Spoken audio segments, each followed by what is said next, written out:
So super wild card weekend is in the books with really only one close game. So let's play the hottest new game, the check down game. Going to give you a question, provide a couple answers. JT, you select the best answer that you feel fits the question. So first question, more disappointing. You understand how the game works? You're giving me a look like you don't understand. I'm just waiting for you to ask the question. Sorry. Okay. Sorry. All right. Okay. More disappointing. So the first two options, Cowboys or your Dolphins? Oh, finally, somebody took the mantle from my disappointing ass Dolphins. It's the Cowboys. To get humiliated at home in the playoffs when a lot of people thought that this was your best chance to not only make it to the Super Bowl, but potentially win it. And you get blown out at home by the Packers. Aaron Rodgers ain't there. This is Jordan Love. This is a guy just 2 years ago or last year, we were like, can this guy be a starting quarterback in the NFL? Now he's dropping 40 plus points in Jerry World. Like that defense with Dan Quinn got ran through. I don't know where Micah Parsons was. I don't know where CeeDee Lamb was. Dak didn't do enough, even though he put up good numbers. It was just all around embarrassing for Dallas. Like I think this loss has major ramifications for the future of their franchise more than, okay, the Dolphins, we lost on the road in Arrowhead in the freezing cold. Like everyone thought we were going to lose that game. So nobody thought the Cowboys were going to get ran out the building like that. Well, first looking at your Dolphins, I mean, as a fan, you were just happy to be there, and you had all these injuries. No, we were. Yes, you were. No, we were because we had guys like you hyping us up. Oh, they're the next Cincinnati Bengals. We're the next great franchise because we hired the next great offensive coach with spiky gelled hair, and everybody just put us in the Super Bowl. And I was like, no, like we're not there yet. I don't think he has spiky hair, nor is it gelled. But anyway, listen, you guys had too many injuries in the cold weather. Like you didn't think you were really going to win anyway. I told you we were going to win a road playoff game. So of course it's the Cowboys. They're supposed to be America's team. They're the number 2 seed in the NFC, and it was at home. And not only do you lose by some sort of miracle, maybe you got blown out. It was never even close. So, of course, it's the Cowboys. The answer when it's disappointing is always the Cowboys, no matter who the other option is. That game was so bad. Like I get up to get like a drink refill or something. I turn around and some Packers guy they're already showing the replay. He's open like 50 yards down the field. I'm like, damn. Like, is anybody playing defense? Like, I thought Stephon Gilmore was still a top defensive back there. He might need to become a family man after this game. Like, it might be over. Well, I mean, to your point, it was like Dallas would try to make a comeback, and then all of a sudden they'd score, and then 5 plays later, literally 5 plays later, Green Bay goes back up by 3 scores. So they could just never catch up or make it quite interesting. All right, more disappointing, Tua or the Browns defense? Oh, this one's tough. I mean, for me personally, I'm not so disappointed in Tua, I guess, because my expectations weren't at this like MVP, elite, game-changing franchise quarterback status that everyone had him at. But I mean, yeah, his performance was disappointing. He seemed like he kind of shit the bed. But I would say the Browns defense, man, like you are playing against a rookie quarterback in his first playoff game, a rookie coach in his first playoff game as a head coach. Like everybody on this staff in this position, like this is the first time they've been here, like from the receivers to the coordinators, like at that point. And you are the Browns. This is one of the top defenses in the league and probably one of the best defenses according to PFF over the past couple of years. Like you are supposed to go in there and dominate this rookie quarterback. And they did, and the opposite happened. Like CJ Stroud ran them out of the building. Like it was embarrassing. And then the Texans defense turned into the 85 Bears.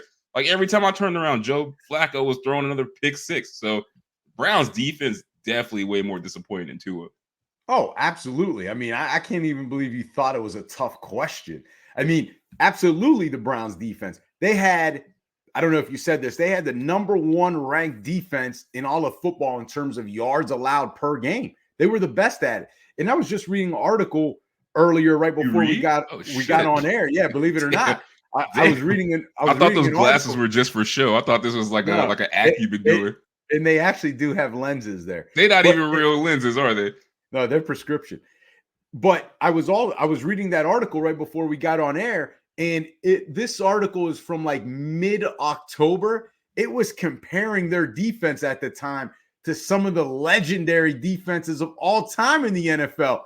And it made me laugh because come 3 months removed from that article, I mean, they're getting toasted, like you said, by a rookie quarterback, rookie head coach, and rookie offensive coordinator. And you're supposed to have the number one defense in the league. You're supposed to have a legendary defense. And you're supposed to have supposedly the defensive player of the year on your team in Myles Garrett. And then you've got that Jim Schwartz arrogance of how good that defense and how they carry themselves and the way he acts.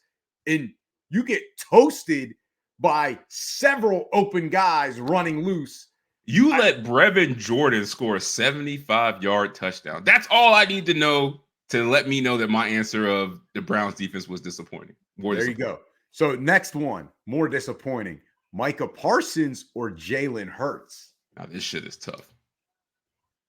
I'm going to keep it real with you. It's Micah Parsons, man. Because everybody has been trying to tell me that this kid is the next Lawrence Taylor. Like, he's already there. And disrespecting other great defensive players in the league that not only are putting up the stats, but they're also making the impact of winning games. Like TJ Watt, there's a reason me and you both picked him as the NFL Defensive Player of the Year preseason. Like, he not only has the stats, but he changes games. Same thing with Bosa. Same thing with, I'll give Myles Garrett the benefit of the doubt. Most of the time he is doing that. I feel like, I don't know if it's the scheme. Are they getting too cute with Micah Parsons, or are teams learning how to make him one-dimensional? But I feel like he's not making that impact to have that kind of hype. So I got to be disappointed in him because I'm sorry. Like, same thing. Jordan Love, for all intents and purposes, is a rookie quarterback. Last time I checked, Green Bay's offensive line ain't that great, and this Dallas defense is supposed to be really, really good. And you're at home. Like, Micah Parsons was supposed to go nuts in this game and make life hell for Jordan Love. And I'm like, what did he do? Like, they hung almost 50 points on these guys. Like, I got to say it's more disappointing just because the hype for Micah Parsons tells me that he should have been worth less points scored on them in this game.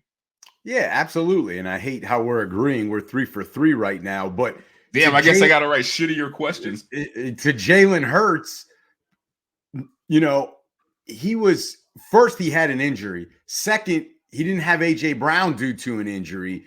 And really, receiver in the league. He played about as well as he could, give him the circumstance that the game plan, JT, was not ready for Tampa Bay's blitz / pressure all night. Like, and that's on the coaches. Yes, some of it's going to be on Jalen Hurts, but a lot of that falls on the coaches. So in terms of more disappointing, you got to go Micah Parsons. And to summarize what you said, here we're talking about a potential defensive player of the year. You got to show up. You got to make some plays. You got to make that game-turning play where maybe you got to give us hope. Yeah, maybe it's a strip sack and fumble recovery. Maybe it's a pick six. Maybe you're making a hit that turns the juice around.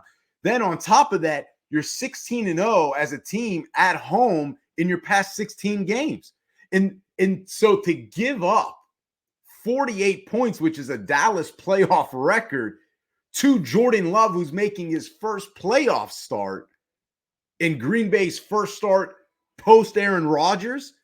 All of that is embarrassing. That's man. That's disappointing. So it's like, I feel like TJ Watt, I feel confident we would have remembered that he played this game and been like, all right, yeah, it definitely wasn't his fault, the reason they lost. Like Micah Parsons, I'm like, what did you do on your side of the ball that let me know, like, all right, like, we don't got to look at you. Like, I'm not so sure.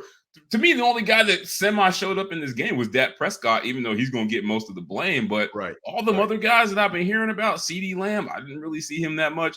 Tony Pollard, didn't see him. Like, I didn't see any of these other guys that are supposed to be very good. I already told you, Gilmore was getting cooked by Dobbs all game. So, Micah, I'm sorry. Like, you on watch. Like, I need to see more. So, we're 3 for 3 here. So let's switch the question. More impressive. See, JT always likes to start with the negative stuff, like more disappointing. Get my vegetables out of the way. He's a glass half vegetables out of the way. He's a glass half empty type of guy. I'm more the half full. I'm more that. See what I mean? I'm more half full. So let's go more impressive. More impressive, CJ Stroud or my guy Rashee Rice? It's another tough one, man. And I hate this because I'm gonna give you your props. You called it before the NFL draft. You said Rashee Rice was the best receiver in this class, and it's looking like it might be that way. And shout out to Rashee Rice. When we posted that about him, he shared it in his story. So we appreciate you. We wished you good luck before the draft, and we're glad to see that you had a great rookie season. Keep And it I'm gonna go rolling with in the that. playoffs. Keep it rolling in the playoffs. Keep it rolling, man. It's Rashee Rice, man. Like Tyreek Hill couldn't even put up those numbers in that weather at Arrowhead, man. Like what Rashee Rice did was that's a coming out party. I'm sorry. Like him and Nico Collins to me just showed us like, okay, like they're the next guys up as possibly those NFL receivers that break into that wide receiver one category. Like he was impressive. Puka. They've been looking for receivers all year. Bums like Sky Moore, MVS, name them. Everybody who plays for them other than Kelsey has not been great. And you see it coming. He's been showing, signs all year. But the game he put on in the playoffs at home, man, I thought that was just more impressive. CJ Stroud, we've seen him do it all year. I mean, the Browns were a tough opponent, but I mean, he shredded guys all year. But Rice, I did not expect this. JT, so some of those guys you mentioned that you call bums, let's be clear. I am not calling those guys bums. Those guys could toast us in route. They could, yes. That's JT. Send any letters to JT. Now, more impressive, listen, everyone knows at this point, Rashee Rice, he's my guy. I picked him up in Dynasty. I've tried to pick him up in as many fantasy leagues as possible. And he had a great game, no doubt. It helps when Patrick Mahomes is your quarterback. So when we're talking more impressive, I got to go CJ Stroud, rookie quarterback. You know how difficult it is to be a rookie quarterback at all in the NFL, let alone in your first playoff start. Then to have to go against the number one defense. You're forgetting this. The number one defense.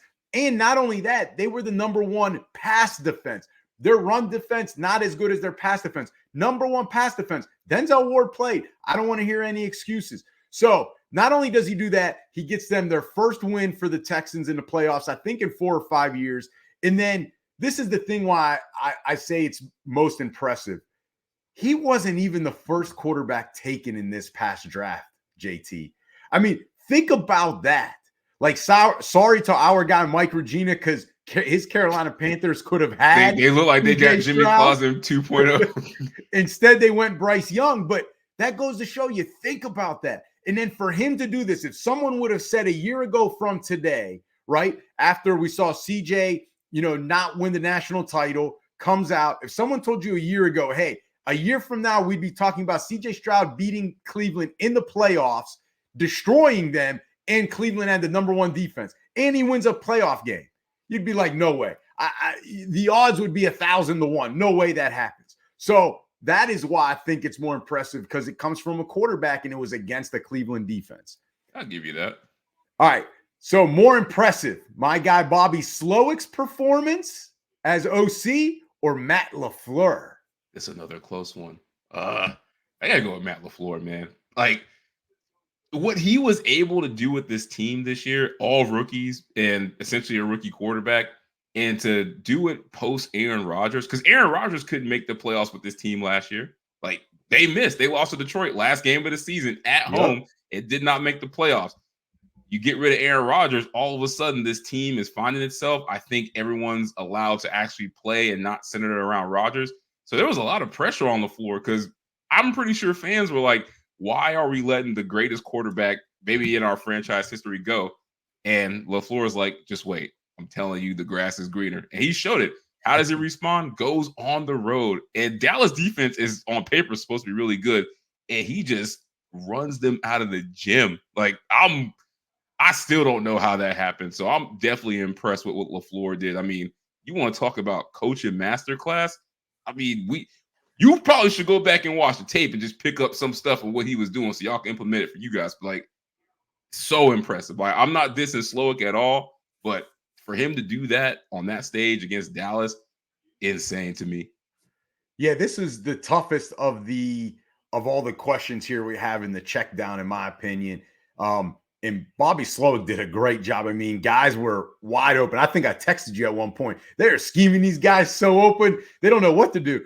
But at the end of the day, I think more impressive was Matt LaFleur. And you hit the nail on the head when you said this was after post Aaron Rodgers. Do you know how much pressure there was on not just the organization and not just Jordan Love, but Matt LaFleur? Because I think a lot of people question, just like they do with Nathaniel Hackett, how good really is Matt LaFleur without Aaron Rodgers? We're going to find out. And guess what? He came through. I mean, what he did, again, we'll say it again, 48 points on the road, like you said, against the Dallas defense that they're pretty good. They in the top 5 in the league. If you're choosing defenses at full strength, like Dallas is top 5, and especially at home. But Matt LaFleur got Jordan Love looking like an All-Pro the last 3 games. Now with this one, 4 games, and this was a playoff game, he has him looking like an All-Pro. They beat the Cowboys, who were 16-0. Mentioned it before. And what we mentioned about Micah Parsons, they neutralized him, JT. And I understand that Slowick did that to Myles Garrett, but the difference is it's easier to neutralize an edge great rusher like a Myles Garrett when you're at home because your O-line can go off the snap compared to when you're on the road. When you're on the road, you know, the O-lineman, there has to be some sort of silent snap count, right? And that allows the advantage to the edge rusher. Think about this. Houston had Tunzel and the home crowd to be able to neutralize Garrett. Green Bay on the road, I don't know. Maybe they have. You don't even know who the left tackle is. Exactly. So maybe that's on me. Maybe he's as good as Laremy Tunzel. I don't know. But we don't his hear contract about probably says he's not. But right. But you're right. And I will add this to this. Like Matt LaFleur, I think, is the answer here because it's not just this one game. It's the whole season. Like, think about it. Like, Jordan Love came out the gate swinging like 3 touchdown game against Chicago. Like, he had a little bump in the road in the middle of the season. But for most of this year, he's looked like a guy that they're going to extend to a big time deal. Like, he looks like the guy when they traded up to get him, when they thought Aaron Rodgers was maybe done. They look like the guy that, all right, that's who I thought was a first-round quarterback. Like, what Matt LaFleur has done with this guy developmental-wise is, I mean, that's one of the best stories in football this year. Like, he should be considered in the Coach of the Year conversations. Like, we talking about this, but I don't think people understand how tough it is to follow in the footsteps of a guy like Aaron Rodgers when everybody thinks your team's success is based on him. Right. Yeah. Well, don't talk too much about Jordan Love because we have him in this next question. So, more impressive, Baker Mayfield, who threw for 336 yards against the Eagles in the playoff game, 3 touchdowns and a convincing victory, or like we've been saying all episode, or Jordan Love. Hey man, I love Jordan Love. I wish I would have never traded him in Dynasty. That's looking like a mistake. Salute. More and more each day. Oh, this is a support group. I got to go with Baker Mayfield. Just his journey, like. Came to Cleveland, was supposed to be the savior. It worked. Then he became the scapegoat. Then he's this journeyman. He played for like 3 or 4 coaches last year alone. I think he's had 8 coaches in his 6-year career, like 3 or 4 of them and interim head coaches. Like, for him to just go through all that and then come to Tampa Bay on a prove-it deal, get him into the playoffs, play great this year, and then beat the Eagles at home. I'm sorry, we're going to talk about the Eagles a little bit, but let's not get it twisted. Like, there's still a top 5 talented roster in NFL, and they got some good guys that can play on defense, especially up front in that defensive line. So him having a great game against them we're not just going to say like, oh, that was easy. Like, this is still the Philadelphia Eagles, bro. They were 10-1 at one point. So I think Baker going in there, calling his own number, showing us glimpses of the guy that we saw in college at Oklahoma. I think his game to me was more impressive than what Jordan Love did. Because Jordan Love also had Aaron Jones go off for like 100+ yards and 3 touchdowns. So I don't think Baker Mayfield had that running game to shield him like Jordan Love did. I mean, this is another tough one because these guys both played so well. So you hate to have to pick. But, that's JT, I know, and I'm going to go Jordan Love. You just said all the stuff about Matt LaFleur and how it comes back to Jordan Love and who Jordan Love had to follow in the steps of, even though Baker had to follow in Tom Brady. Tom Brady, Super Bowl Tom Brady. It's not just I had to follow in Aaron Rodgers putting up great stats. Like, Tom Brady won a Super Bowl in Tampa Bay. But not the year before. But if I were to tell you, this is why I say it's more impressive. I already mentioned that Dallas was 16-0. Green Bay scores 48 points.